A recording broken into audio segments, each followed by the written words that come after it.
to Mluka IAS.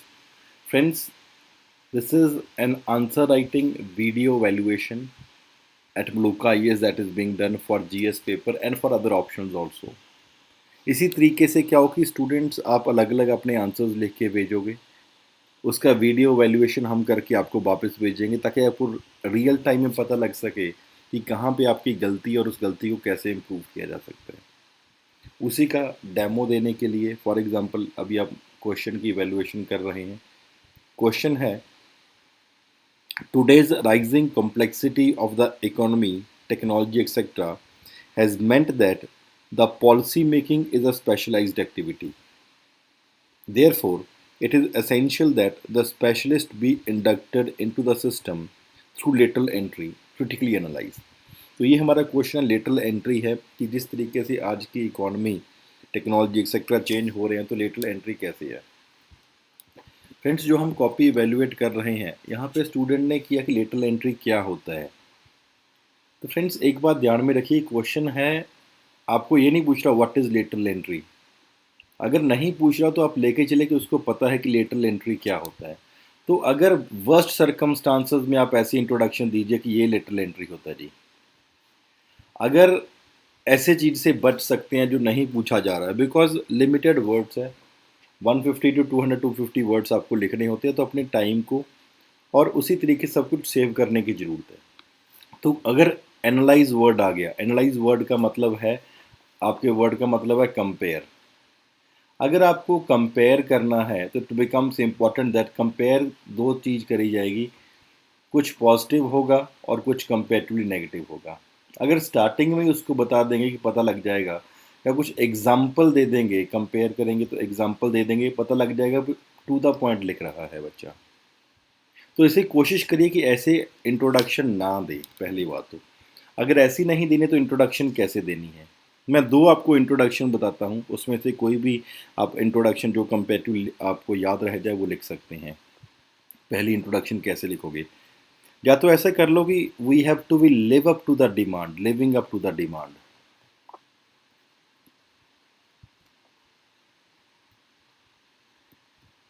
Becomes important. Demand means living up to the expectation of the modern bureaucracy. It comparatively becomes important that we have to be adapt according to the changing needs. Technology change हो रही है, economy change हो रही है, policy making change हो रही है, empowerment और एक्सेट्रा। उस हिसाब से आप इंट्रोडक्शन कर सकते हो।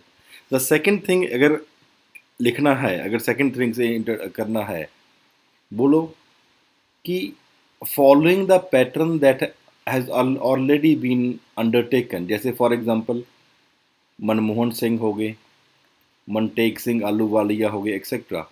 These people were appointed on the basis of their expertise in their field. The same expertise is required, for example, in the field of revenue, agriculture, farmer welfare and cooperatives, road transport, highway, civil aviation, commerce, shipping, environment, etc. So therefore, there is a need for expertise that has been coming up. But a clear-cut policy is the need of the hour. मेरा advice रहेगा कि आप go for this second introduction. आप introduction में बता दो कि हवा में बात नहीं हो रही है, आपको कुछ एग्जांपल्स का भी पता है, आपको ये भी पता है कि अलग अलग एरियाज़ में नीड की डिमांड आ रही है, उसकी डिमांड आ रही है एक्सपर्टाइज होने की वजह से। Therefore the need of the hour has been turn into this. इस तरीके से लिखो इंट्रोडक्शन। दूसरा, नीड फॉर लेटरल एंट्री लिखा, वो बासवन कमेटी ने क्या बोला है एक्सेट्रा। स्पेशलाइजेशन आ जाएगी, टारगेट बेस्ड अप्रोच हो जाएगा जिससे वर्क कल्चर हो जाएगा, एक सिनर्जी आ जाएगी पब्लिक एंड प्राइवेट सेक्टर में, प्रोडक्टिविटी बढ़ जाएगी। लेटरल एंट्री और भी कंपेरेटिवली काफ़ी ज़्यादा पहले भी कुछ आ चुके हैं लेटरल एंट्री से। सेकेंड पेज में चैलेंजेस दिया हुआ है, लेकिन पहले में अगर नीड की बात करनी है तो वहाँ पे ऐसे एक रेंडमली मत लिखो। अगर टू द पॉइंट लिखोगे, जैसे for example as has been put forward by NITI Aayog, as has been put forward by second ARC that we need to have a transparent process, as has been put forward by sectoral group of secretaries in governance, etc. ऐसे लिखोगे तो उसको लगेगा ठीक है यार, बिल्कुल सही डायरेक्शन में जा रहा है। Therefore, The fulfilling the need of having a fresh talent in the policy making, thereby widening the pool by providing for lateral entry into the government and retention. आप ऐसे इंट्रोडक्शन ऐसे स्टार्ट करोगे. Not only this, there is the availability of the manpower has also been reduced. Man power भी already कम है. तो man power के जब बात लिखनी है तो वहाँ पे आप लिखो फॉर एग्जांपल छोटा सा एक पास बाई रेफरेंस. 1991 के बाद हमने सोचा था कि कंपैरेटिवली हम कम एरियाज़ में जाएंगे, but government took up more sectors for working, for example anti poverty program, या फॉर एग्जांपल एजुकेशन, या for example sustainable development goals etcetera. There is a need for more which has also been pointed out by Baswan committee. आप इस तरीके से लिखोगे. Third point आप करोगे for example participatory governance. Party synergy वाला एक अलग चीज़ होती है, वो एक अलग डायरेक्शन में लिखा जाएगा. यहाँ पे जो वर्ड इसकी जगह पे आएगा that will be participatory governance को स्ट्रेंथन करने के लिए. नॉट ओनली दिस, आप लिखोगे फॉर एग्जांपल एफिशिएंसी बढ़ रही है, कुछ ज़रूरत लाने की ज़रूरत है. कल्चर ऑफ परफॉर्मेंस को प्रमोट करने की ज़रूरत है.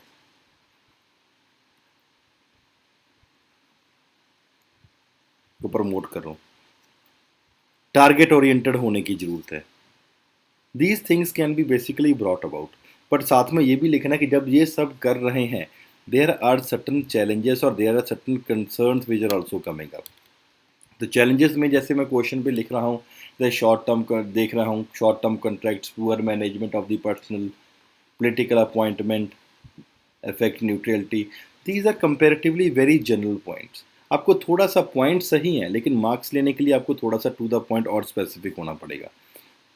जैसे आपको गवर्नमेंट की लैंग्वेज में लिखना पड़ेगा, there is a bureaucratic resistance that has been seen. ऐसे लिखना है आपने. और जब ब्यूरोक्रेटिक रेजिस्टेंस लिखना है तो आप 2-3 पॉइंट भी लिखो, इसको ऐसे इस तरीके से बना लो. पहला point, cooperation is comparatively there is a lack of cooperation. Secondly, work culture से एडजस्ट नहीं कर पा रहे हैं. थर्डली, अपॉर्चुनिटीज़ कंपेरेटिवली कम है एक्सपर्टाइज आने से. There can be there. Second point, आप ऐसे ना पॉलिटिकल अपॉइंटमेंट्स मत जोड़ो, कहो कि issues are there in appointment. तो वहाँ पे आप पॉलिटिकल अपॉइंटमेंट लिख के सिर्फ एक ही पॉइंट लिख रहे हो, लेकिन जब इश्यूज़ की बात आती है, first is for example reservation का प्रॉब्लम है, वो कर रहे हैं. ट्रांसपेरेंसी नहीं है फॉर एग्जांपल अपॉइंटमेंट में. वेग एलिजिबिलिटी फॉर एग्जांपल क्लियर नहीं है. There is a very vague eligibility that has been there, कि कौन एलिजिबल है कौन, जिसकी वजह से नेपोटिज्म होता है. Not only this, another point that is very very important is for example governance issues are there. Promotion of the vested interest, जैसे आपको बताया था.